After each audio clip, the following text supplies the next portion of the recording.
নমস্কার, বাংলা টুডে নিউজে আপনাদেরকে সবাইকে স্বাগতম। আজ শনিবার 27 জুন। চলুন দেখা নেওয়া যাক সারা দেশের আবহাওয়া খবর। পশ্চিমবঙ্গে ইতিমধ্যে বর্ষা ঢুকে গিয়েছে। উত্তরবঙ্গে বেশ কয়েক সপ্তাহ ধরে প্রবল বৃষ্টিপাত চলছে। একাধিক জায়গায় হলুদ এবং কমলা সতর্কতা জারি হয়েছে। কলকাতা, হাওড়া, হুগলি, পূর্ব মেদিনীপুর, ঝাড়গ্রাম, নদিয়া আর 2 চব্বিশ পরগনায় ঘন্টায় 40 থেকে 63 থেকে হাওয়া চলতে পারে।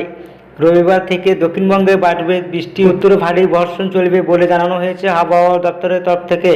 আইএমডি জানিয়েছে, জুলাইয়ের প্রথম সপ্তাহের শেষে এবং দ্বিতীয় সপ্তাহের শুরুতেই দক্ষিণবঙ্গে ভারী বৃষ্টির প্রবণতা বাড়তে পারে। দক্ষিণবঙ্গে বেশ কয়েকটি জেলায় অতি ভারী বৃষ্টিপাতের সম্ভাবনা রয়েছে। জলপাইগুড়ি, কোচবিহার এবং আলিপুরদুয়ারে কমলা সতর্কতা জারি করেছে আবহাওয়া দপ্তর। দার্জিলিং এবং কালিম্পং এ হলুদ সতর্কতা জারি করা হয়েছে। আগামীকাল দার্জিলিং, কালিম্পং, জলপাইগুড়ি, আলিপুরদুয়ার এবং কোচবিহারে বৃষ্টির পরিমাণ কিছুটা কমবে। অন্যদিকে আগামীকাল জলপাইগুড়ি, বিহার এবং আলিপুরদুয়ারের কিছু কিছু জায়গায় ভারী থেকে অতি ভারী বৃষ্টিপাতের সতর্কতা রয়েছে। দার্জিলিং এবং কালিম্পং বৃষ্টিপাতের সঙ্গে ঝড়ো বাতাসও বইতে পারে।